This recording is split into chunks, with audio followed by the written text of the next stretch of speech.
আমি রান্নাঘরে চলে এলাম। আজকে আমি রান্না করব সজনের ফুল। সজনের ফুল দিয়ে একটা নিরামিষ তরকারি। এই সজনের ফুলগুলো কিন্তু আমি কিনে আনিনি। এগুলো বাড়িতে না প্রচুর গাছ আছে, সেই গাছের থেকে সব ঝরে পড়েছে। এখন তো প্রচন্ড কুয়াশা হচ্ছে, কুয়াশা হলেই এই ফুলগুলো সবটা ঝরে পড়ে যায়। আর গাছের তলায় একদম সাদা হয়ে বিছিয়ে পড়ে আছে। শুধু একটু পরিষ্কার জায়গা থেকে এগুলোকে আমরা তুলে নিয়ে এসে ভালো করে ধুয়ে নিয়েছি। আর কি কি দিয়ে আমি রান্না করছি এই নিরামিষ তরকারিটা, সেটাই দেখাচ্ছি। এই সজনের ফুলগুলো ছাড়া আর আছে একটা আলু কেটে নিয়েছি, বেগুন নিয়েছি, আর শিম কেটেছি। আমি সব সবজিগুলোকেই ভালো করে ধুয়ে নিয়েছি। এখানে আছে লাল করে বড়ি ভেজে রাখা, একটু মটরশুঁটি, আর এটাই আছে 5 ফোড়ন। ফোড়নে আমি কি দেব?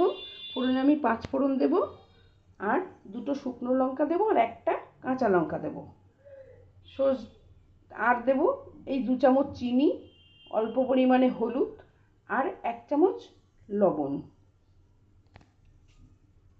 কড়াটা আমার তেল গরম হয়ে আছে। এইবার আমি সবজিটা রান্না করছি। আর কড়াতে তেল গরম হয়ে গিয়েছে। যেহেতু আমি বড়িটাকে ভেজে নিয়েছি, তাই জন্য তেলটা আমার গরমই রয়েছে। আমি এতে এক এক করে ফোড়ন দিয়ে সবজিগুলোকে ভেজে নেব আগে, নিয়ে তার মধ্যে আমি পরে ফুলটা দিয়ে দেবো। ফুল দিয়ে ভালো করে নাড়াচাড়া করে ভেজে নুন হলুদ মিষ্টি দিয়ে আমি তরকারিটা রান্না করব। তেলটা আমার গরম আছে। এই তেলের মধ্যে আমি দিয়ে দিচ্ছি 5 ফোড়ন। 5 ফোড়নটা দিলাম অল্প করে, আর দেব আমি 2টো শুকনো লঙ্কা। এই শুকনো লঙ্কা 5 ফোড়নটা ভাজা হয়ে গেলে আমি কাঁচা লঙ্কাটা এখনই ফোড়নে দেব না, যখন সবজিটা ফুটবে তার মধ্যে আমি কাঁচা লঙ্কাটা দেব। তাহলে কাঁচা লঙ্কার একটা আলাদা সুন্দর গন্ধ বেরোয়, সেটাই দেব। কিন্তু এখানে এই যে ফুলগুলো আছে না, এর মনে রজনীগন্ধার থেকেও সুন্দর গন্ধ, এত অপূর্ব গন্ধ, মানে রান্না করলে পরে 1 থালা ভাত খাওয়া হয়ে যাবে এই সবজি দিয়ে।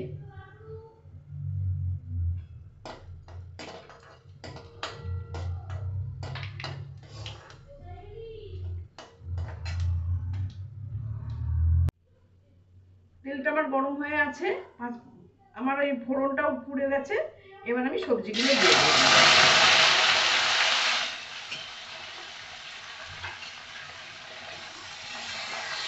সবজিগুলোকে আমি ভালো করে ভাজা করব, নেড়ে চেড়ে নরম হয়ে আসলে তারপরে আমি ফুলগুলো এতে দিয়ে দেবো। এখন আমি সবজিটাকে ভালো করে ভাজবো, আর এতে একটা ঢাকনা দিয়ে ঢেকে রাখবো। আমার তরকারিটা সিদ্ধ হয়ে গিয়েছে, সব সবজিগুলো সিদ্ধ করে ফেলেছি। এবার আমি এতে দিয়ে দেব সজনের ফুলগুলো।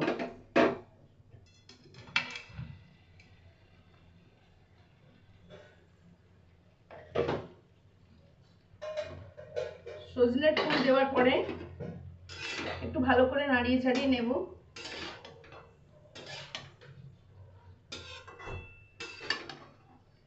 আর আমি এতে দেব লবণ, হলুদ, আর মিষ্টি। আর দেব, আগে আমি শুকনো লঙ্কা 2টো ফোড়ন দিয়েছি, এখন আমি দেবো 2টো কাঁচা লঙ্কা উপর থেকে ছেড়ে। তাহলে এতে আমার সব সবজিতে সব মশলা দেওয়া হয়ে গেল। শুধু দিলাম না কি, কোনো বাটনা দিলাম না, সর্ষে বাটা কি জিরে বাটা এগুলো দিলাম না। এটা শুধু মশলা ছাড়াই হবে, নুন হলুদ মিষ্টি আর লঙ্কা 5 ফোড়ন দিয়ে। এটাকে আমি আবার ভালো করে ঢেকে দেব। ফুলগুলো যখন মাখো মাখো হয়ে আসবে সবজির সঙ্গে, তখন আমি এটাকে ঢেলে নেব। আপনারা এইভাবে রান্না করে খেয়ে দেখুন কেমন লাগে। আর এটা সাবস্ক্রাইব করতে ভুলবেন না, অবশ্যই করবেন। আর আমার রান্নাটা কেমন হলো এটা কমেন্ট করে জানাবেন, আর শেয়ার করে দেবেন সকলের মধ্যে, তাহলে সবাই জানতে পারবে যে ফুলটা কেমন করে রান্না করতে হয়। তরকারিটা আমার রান্না হয়ে গিয়েছে, এখন আমি ঢেলে নেবো পাত্রে। একদম আমি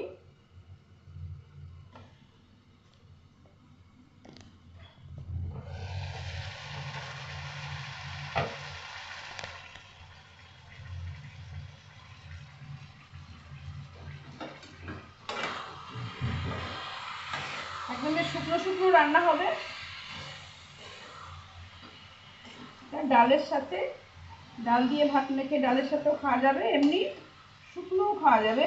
শুকনো ভাত দিয়ে গরম গরম ভাতের সাথে সর্ষে ফুলের তরকারি, গরম ভাতের সঙ্গে সজনে ফুলের তরকারি খেতে খুব ভালো লাগে। এবার আমি এটাকে নামিয়ে নেব।